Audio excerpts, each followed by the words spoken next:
우리는 오늘 9월 이렇게 첫날 기대로 함께 모였어요. 9월 달도 하나님의 주권을 인정하고 또 하나님의 뜻대로 우리가 살기 위해서 이렇게 기도하기 위해서 함께 모였습니다. 여러분, 9월 달은 무슨 달인지 아시나요? 9월 달이 무슨 달이에요?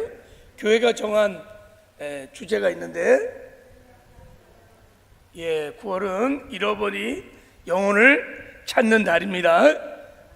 잃어버린 영혼을 찾는 달이 9월이에요. 그래서 9월 달은 특별히 하나님께서 아주 기뻐하시는 달인 줄 믿습니다. 하나님은 잃어버린 한 영혼이 주께 돌아올 때 기뻐하십니다. 너무 기쁘셔서 춤을 추십니다. 죄인 한 명이 회개하고 돌아오면 회개할 것 없는 의인 99으로 말미암아 기뻐하는 것보다 하나님이 더 기뻐하신다고 말씀하셨어요. 바라기는 9월 달 날 동안 우리 서울순복음교회 모든 사랑하는 성도들이 다 잃어버린 영혼을 찾아 그들을 주님께 인도하는 사명자의 삶을 살아가기를 주님의 이름으로 축복합니다. 우리가 이 사명 붙들면요, 우리가 이 사명의 길을 걸어가면 하나님이 반드시 우리와 함께 하십니다.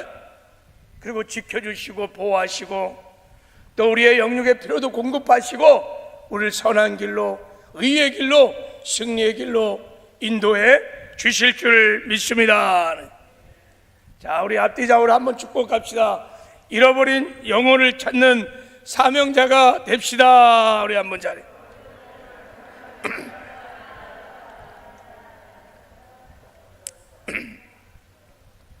이게 여러분 부담스러운 인사 같지만 사실은 굉장히 축복된 인사입니다. 우리가 코로나로 인해서 많은 것을 잃어버렸어요. 우리 일상의 소중한 만남들도 많이 잃어버렸고, 그리고 교회 안에서 아름다운 코이노니아 교제들도 많이 잃어버리고, 그리고 예배도 믿음도 많이 잃어버렸어요. 그런데 그 중에 가장 소중하고 너무너무 소중한 것을 잃어버렸어요. 그것이 뭐냐면 영혼, 천하보다 귀한 영혼을 너무 많이 잃어버렸어요. 기존의 교회를 다니는 우리 지체들 가운데 우리 연약한 지체들이 코로나 이후로 너무 많이 떨어져 나갔습니다. 우리 교회가 코로나 오기 전에 2019년도만 해도 새가족들이 굉장히 많이 있었죠. 근데 지금 보세요, 다 멀어져 사라졌어요. 코로나 때문에 제가 보면 이렇게 영적인 양극화 현상이 일어나는 것 같아요. 그러니까 믿음이 있고 또 중직들은 그래도 하여간 신앙생활을 잘해요. 어려울지라도 더 기도하고 예배 드리니까 믿음이 자라요. 근데 믿음이 없는 연약한 지체들은 점점 멀어지고 떨어지면서 아니, 이럴수록 더 힘을 얻어야 되는데 반대 현상이 일어나는 거예요. 그래서 양극화 현상이 계속 일어나고 있어요. 우리 교회만 그런 것이 아니라 우리 대한민국의 모든 교회가 지금 그런 현상을 갖고 지금 있습니다. 이것도 참 심각한 문제이지만 교회 안에서만 영혼을 잃어버리는 것이 아니라 교회 밖에 있는 불신 영혼들도 너무 많이 지금 우리가 잃어버리고 있어요. 왜요? 교회가 요즘은 통 전도를 안 하기 때문에 지금은 다 죽으면 다 지옥 가는 거예요. 여러분, 코로나 세대라고 뭐 시대라고 예외가 없어요. 그냥 예수 안 믿고 죽으면 다 지옥 가는 거예요. 코로나로 인하여 420만 정도가 죽었다 그래요. 그 중에 예수 안 믿는 사람 죽으면 다 어디 갈까요? 다 지옥 갔을 겁니다. 다 지옥 갔을 것입니다. 예외가 없어요. 제가 지난 달 내내 사도행전을 읽고 사도행전을 새벽마다 설교를 했어요. 귀트인 본문이 사도행전이어갖고 그 핍박 가운데서 그 목숨을 걸고 복음을 전하는 증인들의 이야기를 담은 사도행전을 읽고 또 해석하고 설교를 하면서 제가 한 가지 깨달은 것이 하나 있어요. 하나님 앞에 정말 두려운 것이 무엇인지, 정말 하나님 앞에 무서운 것이 무엇인지를 제가 사도행전을 이 어려운 코로나 상황에서 해석하고 설교하면서 깨닫는 것이 하나 있었어요. 코로나가 진짜 무서운 게 아니에요. 여러분, 코로나 무서운 게 아니에요. 사도행전을 읽어보면 코로나는 진짜 이건 뭐 무서운 것이 아니에요. 사실 객관적으로 여러분, 코로나는 지금은 이제 무서운 게 아니에요. 여러분, 뭐 확진자가 막 굉장히 많이 지금 막 1000명, 2000명대 뭐 얘기하지만 검사를 하도 많이 막 10만씩 하루에 막 하니까 확진자가 많이 늘어나는 거지 전염성이 더 이렇게 확장되는 것은 아닙니다, 여러분. 그리고 다 백신들을 많이 맞아갖고 여러분 다 중증으로 넘어가는 경우가 이제 거의 드물어요. 그래서 치사율이 여러분 얼마 정도인지 아세요? 치사율이 1%도 안 됩니다. 0.91이에요. 어제 그저께 제 발표에 하면. 여러분, 사스, 메르스 치사율이 어느 정도인지 아세요? 사스는 10%였어요. 메르스는 25%였어요. 그냥 10명 중에서 걸리면요 25%니까 여러분 2.5명이 죽는 거예요. 근데 여러분, 지금 코로나는요 1%도 안 됩니다. 그저께 딱 1명 죽었어요. 10명 안팎에. 그건 여러분 다른 질병 이런 게 비하면 아무것도 사실은 아닌 것입니다. 사도행전을 읽어보면 여러분 싹 이 코로나는 정말 무서운 것이 아닙니다. 그리고요, 코로나 때문에 우리 예배 못 드리고 또 뭐 찬송도 큰 소리로 못하고 모이지도 못하고 이 정부의 방역법으로 인해서 무수한 제한을 받고 있어요. 자, 이것도 사실은 보면 무서운 것이 아니에요. 정말 무서운 건 사도행전을 읽어보면 교회가 전도의 사명을 점점 잃어버리고 있다는 것입니다. 복음을 전하지 못하고 다들 침묵하고 있다는 것이 진짜 무서운 일입니다. 교회들이 코로나로 인하여 두렵다는 이유로 인하여 깊은 잠에 빠져서 사명을 잃어가고 있다는 것이 얼마나 하나님 앞에 이것이 무서운 일인지 두려운 일인지 사도행전을 읽어보면 이것이 깨달아져요. 여러분, 코로나 바이러스로 감염되면 양성판정을 받아도 말씀드린 대로 잘 죽지 않습니다. 죽어도 우리 육신은 죽일 수 있어요. 그러나 우리의 영혼은 어찌할 수 없어요. 건드릴 수 없어요. 아무리 코로나 할아버지가 와도 우리 영혼을 건드릴 수 없어요. 그러나 지금 코로나보다 훨씬 무서운 바이러스가 있어요. 그것이 죄의 바이러스입니다. 죄의 바이러스. 죄의 바이러스에 걸리면요 100% 죽습니다. 60만 죽는 게 아니에요. 영원한 영벌, 영혼이 죽습니다. 치사율이 완전히 100%입니다. 그런데 지금 보십시오. 죄의 바이러스에 감염된 확진자들이 얼마나 많이 있습니까? 우리 가정에도, 우리 직장에도, 이 지역에도, 대한민국만 해도 4천만, 저 북한 땅에는 2,500만이 죄의 바이러스에 다 감염됐어요. 그냥 두면 다 그렇게 죽으면 다 지옥 갈 영혼들입니다. 사실은 여러분 굉장히 심각한 일들이 지금 벌어지고 있습니다. 치사율 100%에 죄의 바이러스에 감염되어 죽어가는 사람들이 이렇게 지옥 가는 영혼이 많이 있는데 우리가 침묵하고 있다는 것이 사도행전을 읽으면서 이거보다 더 큰 핍박과 순교의 현장에서 목숨을 걸고 있는 얼마 복음을 전하는 사도행전을 읽으면서 제가 새벽마다 깨달아진 것이, 야, 우리가 마스크 끼고 코로나 막아보겠다고 침묵하고 있는 우리들의 모습들이 얼마나 하나님 앞에 부끄러운가, 그런 생각이 새벽마다 들었어요. 여러분 아시나요? 교회만이 죽어가는 영혼을 살릴 수 있는 유일한 희망이라는 것을, 여러분, 교회만이 복음을 전해서 죽어가는 영혼을 저 재바이러스에 다 감염이 돼갖고 그냥 두면 지옥 가는 저 영혼들을 살릴 수 있는 유일한 희망이 교회밖에 없습니다. 왜냐하면 교회에게만 하나님이 복음을 전할 수 있는, 복음을 교회에게 허락했기 때문인 것입니다. 그래서 여러분, 세상의 희망은 교회밖에 없습니다. 주님 말씀하셨어요. 내가 이 반석에 내 교회를 세우리라.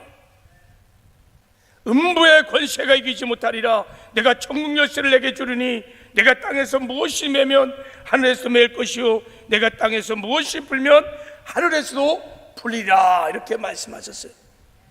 교회만이 하나님께서 음부의 권세를 파하고 천국 열쇠를 교회에게만 줬다는 거예요. 천국 열쇠가 뭡니까? 아파트 열쇠는 아파트 여는 거고, 자동차 열쇠는 자동차 여는 거예요. 천국 열쇠는요, 천국을 여는 거예요. 교회가 복음을 전해서 죽어가는 영혼을 살리면 그들을 우리가 천국으로 인도할 수 있다는 거예요. 어마어마한 권세를 하나님이 유일하게 하나님의 백성인 교회에게만 허락하신 것입니다. 그래서 음부의 권세를 파할 수 있는 유일한 권세를 갖고 있는 곳이 교회밖에 없습니다. 음부의 권세가 뭡니까? 사단의 마귀의 문이에요. 거기에 불신 영혼들이 죄 바이러스에 다 감염돼서 다 잡혀 있는 거예요. 그 사단의 왕국을 붕괴시킬 수 있는 힘이 교회만 있어요. 교회가 일어나 복음을 전하면 음부의 권세를 파하고 그 안에 갇혔던 영혼들을 주께로 인도해서 복음을 전하여 하나님께로 천국으로 인도할 수 있다는 것입니다.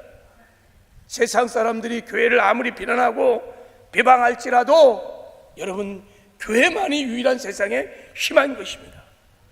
교회가요 침묵하면요 다 죽습니다. 어마어마한 권세가 오직 교회에게만 하나님을 허락하신 거예요. 교회가 지금도 이 코로나 상황에서 유일한 희망인 것입니다. 그런데 교회가 어찌든 내리 침몰하고 있는 거예요. 여러 가지 이유가 있습니다. 결론은 침몰하고 있다는 거예요. 제가 새벽마다 사도행전을 읽으면서 어떻게 이런 상황에서 이런 핍박 가운데 이렇게 생명을 걸고 복음을 전하는, 코로나 확진되는 거, 교회 폐쇄되는 거, 그 아무것도 아니에요. 오히려 복음을 전하다가 예배를 드리다가 교회가 폐쇄되고 확진자가 나오고 죽으면 영광이라는 거예요. 그런 믿음으로 복음을 전해가는 그 증인들의 삶들 앞에서 우리는 너무나 중요한 사명을 점점 잃어버리고 있다는 거예요. 다 마스크 끼고 다 침묵하는 사이에 너무 많은 영혼들이 지금 죽어가고 있는 거예요. 바라기는 우리 9월 달부터 이제 하반기에는 우리 침묵의 죄를 다 우리 회개하고 복음을 전하여 잃어버린 영혼을 주께로 인도하는 사명자로 일어나는 은혜가 있기를 주님의 이름으로 축복합니다. 아멘을 잘 안 하시는데 주의 이름으로 축복합니다. 제가 지난 달 사도행전 읽으면서 결단을 했어요. 이제 우리 교회는 다시 일어나서 복음으로 영혼을 살리고 살린 영혼들을 양육하고 세우고 생명의 사역을 끝까지 할 것입니다. 그래서 영혼 추수의 사역도 하고 양육도 하고 그렇게 하기로 결단을 했어요. 여러분, 기쁘십니까? 정말 기뻐할 일입니다. 기뻐해야 합니다. 우리가 이런 사명자의 삶을 살기 위해서 오늘 본문에 하나님이 사도 바울에게 들려주시는 하나님의 음성이 우리 가운데 들려주는 은혜가 있기를 주님의 이름으로 축복합니다. 밤에 주께서 환상 가운데 바울에게 말씀하시되 두려워하지 말며 침묵하지 말고 말하라. 내가 너와 함께 있음에 어떤 사람도 너를 대적하여 해롭게 할 자가 없을 것이니 이는 이 성 중에 내 백성이 많음이니라 그랬어요. 오늘 이 음성이 들려지는 은혜가 있기를 주님의 이름으로 축복합니다. 언제 왜 하나님께서 사도 바울에게 이런 음성을 말씀하셨냐면, 여러분, 사도 바울이요 2차 전도 여행을 이렇게 이제 중에 아덴을 지나 고린도를 왔어요. 고린도를 와서 회당을 중심으로 복음을 전하는데 막 유대인들이 벌떼처럼 되들어갖고 막 사도 바울을 비난하고 비방하고 막 죽이러 가는 거예요. 근데 사도 바울이 계속해서 데살로니가를 지나서 아덴을 지나서 고린도로 오면서 막 가는 곳마다 계속 핍박을 하고 계속 죽이려 하니까 사도 바울이 굉장히 복음을 전하면서 지치고 힘들고 두려웠던 것 같아요. 굉장히 두려웠던 것 같아요. 여러분, 우리도 복음을 전하려고 그러면 두렵잖아요. 사람들이 복음을 순수하게 받는 게 아니잖아요. 마치 송충이 보듯이 그렇게 보는 사람도 많아요. 왜 나를 귀찮게 하느냐, 뭐 너나 조금 가라 막 그러면서 막 비판하고 그러면요 자존심 상하고 두렵습니다. 근데 사도 바울은 그 정도가 아니었어요. 사람들이 사도 바울을 죽이려고 하는 목숨의 위험까지 노출된 그런 상황에서 복음을 막 전하고 있었어요. 그렇게 해서 복음을 전하다 보니까 굉장히 두려움이 있었던 것 같아요. 그래서 사도 바울이 고린도에서 전도하는 것을 포기하고 이제 다른 곳으로 가려고 짐을 쌓았어요. 오늘 본문의 6절을 한번 보세요. 6절을 보면 이렇게 말합니다. 그들이 대적하여 비방하거늘 바울이 옷을 털면서 이르되 너희 피가 너희 머리로 돌아갈 것이요 나는 깨끗하니라 이후에는 이방인에게로 가리라 하고. 너무 핍박이 너무 비난을 하니까 두렵기도 하고 그 사도 바울이 보따리 쌌어요. 나 이제 떠날 거다. 보따리 싸고 떠나려고 하는 그 밤에 주께서 그 밤에 환상 가운데 나타나셔서 사도 바울에게 말하는 거예요. 사도 바울아, 두려워하지 마라, 침묵하지 마라, 복음을 담대히 말하거라. 내가 너와 함께하느니라. 내가 대적하는 자를, 해롭게 하는 자를 지켜주리라. 그리고 이 성 안에 나의 백성들이 많이 있느니라. 사도 바울이 그 음성을 듣고요 순종합니다. 다시 오뚜기처럼 일어나서 죽음은 주라고 복음을 전하기 시작합니다. 1년 반 동안 복음을 전하니까 그 성 안에 있었던 수많은 영혼들이 죽기로 돌아와 구원받고 고린도 교회가 세워지는 놀라운 역사가 일어났습니다. 오늘 이 음성이 저와 여러분에게 우리 교회 안에 또 조국교회 안에 하나님이 들려주시는 하나님의 음성이 되기를 주님의 이름으로 축복합니다. 두려워하지 말라는 거예요.